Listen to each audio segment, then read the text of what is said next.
Hi friends, आज मैं फिर से बात करने वाला हूँ एक बहुत ही इंपॉर्टेंट टॉपिक पे, बहुत ही इंपॉर्टेंट फैक्ट पे कि इंश्योरेंस इंडस्ट्री, खास करके लाइफ इंश्योरेंस इंडस्ट्री या फाइनेंशियल सर्विस इंडस्ट्री के अंदर 95% से ज़्यादा एडवाइजर्स 3 साल से अधिक सर्वाइव नहीं कर पाते और उनको कोई दूसरा काम देखना पड़ता है क्योंकि वो बहुत ही कम इनकम जनरेट कर पाते हैं।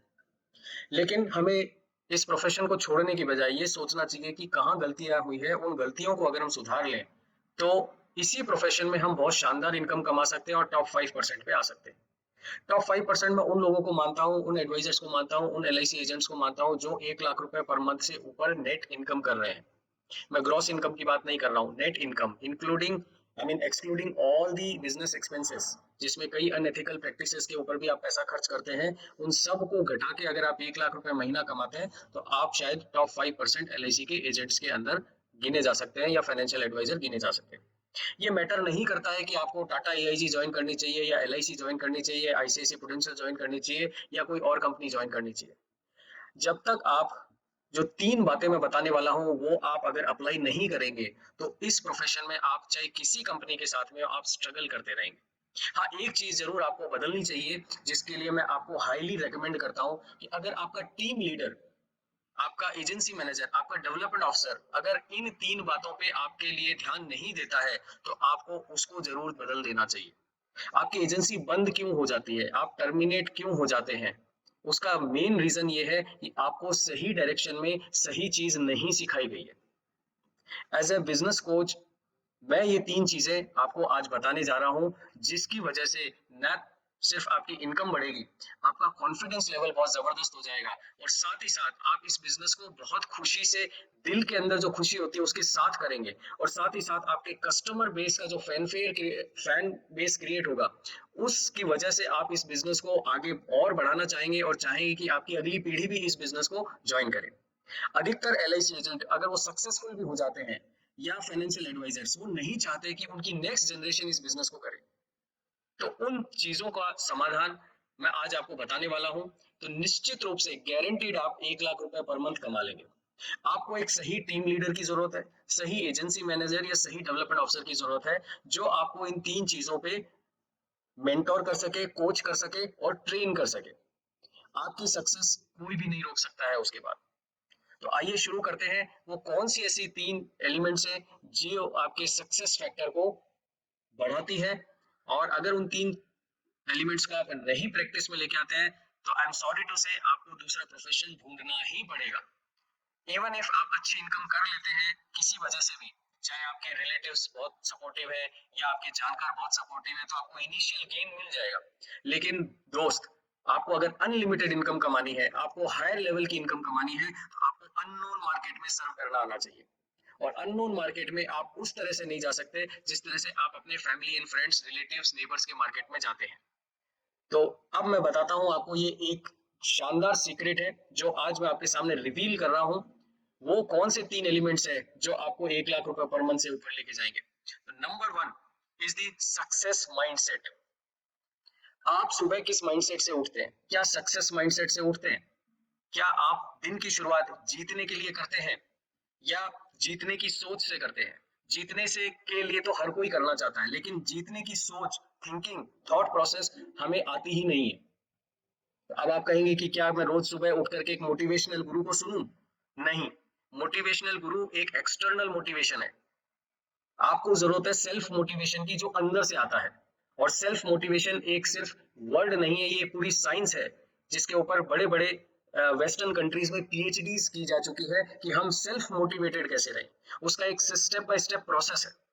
अगर हम वो स्टेप बाय स्टेप प्रोसेस दिन का पहला घंटा, जब नींद से उठने के बाद अगर हम उस 1 घंटे सेल्फ मोटिवेशन पे प्रैक्टिस कर लेते हैं तो आपका पूरा दिन जीत पाने के लिए ही बन जाता है। और ये एक दिन नहीं करना है, ये आपको रोज करना है। दिन के पहले घंटे की शुरुआत सक्सेस माइंडसेट से होनी चाहिए। सक्सेस माइंडसेट ही आपको दिन में कितनी भी आपके चारों तरफ नेगेटिविटी है जो कि होती है, चाहे वो आपके परिवार की वजह से होती है, चाहे आपकी परिस्थितियों की वजह से होती है, चाहे आपकी परफॉर्मेंस की वजह से होती है, चाहे आपके आसपास के लोगों की वजह से होती है जो कभी पॉजिटिव सोचते ही नहीं है, तो उन सोच से बाहर आने के लिए आपको सक्सेस माइंडसेट सुबह 1 घंटा अपने आप को दीजिए सेल्फ मोटिवेशन के लिए। अगर आप इसके बारे में और अधिक जानकारी जानना चाहते हैं तो डिस्क्रिप्शन में मेरा व्हाट्सएप नंबर लिखा हुआ है, उस पर कॉल करें या मुझसे मैसेज कर सकते हैं, तो मैं आपको इसके बारे में और अधिक जानकारी दे दूंगा। अब बात करते हैं दूसरे नंबर के एलिमेंट के ऊपर, जिसको मैं बोलता हूँ सक्सेस हैबिट्स। हैबिट्स हम सब में होती है, अच्छी हैबिट्स होती है, बुरी हैबिट्स होती है, न्यूट्रल हैबिट्स होती है। इवन अच्छी हैबिट्स के अंदर भी एक कैटेगराइजेशन है, जिसको मैं 3 भागों में डिवाइड कर सकता हूँ। सुपर प्रोडक्टिव एक्टिविटीज वाली हैबिट, प्रोडक्टिव एक्टिविटीज वाली हैबिट और नॉन प्रोडक्टिव एक्टिविटीज वाली हैबिट। अब ये कैसे पता लगाएं कि मेरी कौन सी हैबिट किस कैटेगरी में आती है? तो आपको 3 दिन की एक एक्सरसाइज करनी होगी।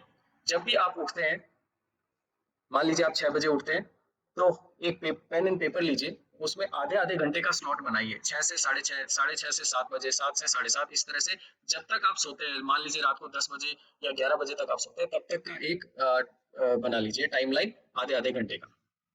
और जैसे ही आधा घंटा हो तो आप उस स्लॉट के आगे लिखिए कि मैंने पिछले इस 30 मिनट्स में क्या किया था, बस सिंपल। और उसको 3 दिन तक करें। 3 दिन के बाद में उन एक्टिविटीज के पास में कॉलम बनाइए और उस कॉलम में लिखिए कि ऐसी कौन कौन सी एक्टिविटीज थी जिनकी वजह से, जिनका लिंक मेरे इनकम जनरेशन से बिल्कुल डायरेक्ट है। फिर कौन सी ऐसी एक्टिविटीज थी जिनका लिंक मेरे बिजनेस को मेंटेन करने के लिए है, हो सकता है उससे डायरेक्टली इनकम नहीं आ रही है लेकिन मेंटेन करने के लिए। और तीसरी ऐसी हैबिट्स एक्टिविटीज जो इन दोनों कैटेगरी में फॉल नहीं करती है, उन सबको नॉन प्रोडक्टिव एक्टिविटी में मार्क कर दीजिए। अगर नॉन प्रोडक्टिव एक्टिविटीज आपका 20% से ज्यादा टाइम ले रहा है, तो इसका मतलब है कि आपको सुधार करने की जरूरत है। कई लोगों का ये फिगर बहुत ही ज्यादा है, 70 to 80% ही होता है मोस्टली लोगों का। नॉन प्रोडक्टिव एक्टिविटीज में 70 to 80% टाइम चला जाता है। आपको रेशियो बढ़ाने की जरूरत है productive and super productive activities की। क्या सुपर प्रोडक्टिव एक्टिविटीज होती है, क्या प्रोडक्टिव एक्टिविटीज होती है, एक्चुअली फाइनेंशियल एडवाइजर को पता ही नहीं है, LIC एजेंट को पता ही नहीं है। तो वो दिन भर क्या करे, वो अपनी पुरानी डायरी में से कुछ ऐसे लोगों को खंगालता रहता है और फिर से रिपीटेडली उनको कॉल करता रहता है बिजनेस के लिए। ये सक्सेस हैबिट्स नहीं है दोस्त, क्योंकि लीड जनरेशन आपकी हो ही नहीं रही है, आप पुराने डेटाबेस पे ही काम किए जा रहे हैं। तो सुपर प्रोडक्टिव एक्टिविटीज आपको पहले तो पहचाननी होगी। अगर वो नहीं है तो आप मुझसे पूछ सकते हैं, मेरा व्हाट्सएप नंबर डिस्क्रिप्शन में दिया है और वहां से आप पता लगा सकते हैं मुझसे मैसेज या कॉल करके कि सुपर प्रोडक्टिव एक्टिविटीज कौन सी होती है और प्रोडक्टिव एक्टिविटीज कौन सी होती है। और ये अगर आपके दिन के सारे टाइम का अगर 80% का हिस्सा बन जाती है, तो आप मेरे से गारंटी लिखवा लीजिए कि आपकी इनकम 1 लाख रुपए पर मंथ से नीचे तो हो ही नहीं सकती, उससे ऊपर ही जाएगी। Third thing which is even bigger and more important is the success systems। आज मैं अगर आपसे पूछूं कि आपका लीड जनरेशन का सिस्टम क्या है, तो आप वही पुरानी घिसी पिटी एक लिस्ट पकड़ा देंगे कि सर ये मेरा डायरी में नाम नंबर नोट किए हुए हैं, मैंने ये एक्टिविटी करी थी, तब ये रेफरेंस लिस्ट आई थी, और ये नहीं। ये सिस्टम नहीं होता है, ये तो सिर्फ एक डेटा है। सिस्टम वो होता है जो आपके डेटा को भरता जाए, एवरी डे आपको डेटा जनरेट करता जाए, आपकी लिस्ट में लोग ऐड होते जाए। क्या ऐसा सिस्टम्स है आपके पास? अगर ये सिस्टम्स नहीं है तो वो सक्सेस सिस्टम नहीं है। आप अधिकतर लोग रेफरेंस पे निर्भर रहते हैं कि मेरी सर्विस से कोई खुश होकर के मुझे बिजनेस देता है और मुझे रेफरेंस भी देगा। ये सबसे स्लोएस्ट प्रोसेस है।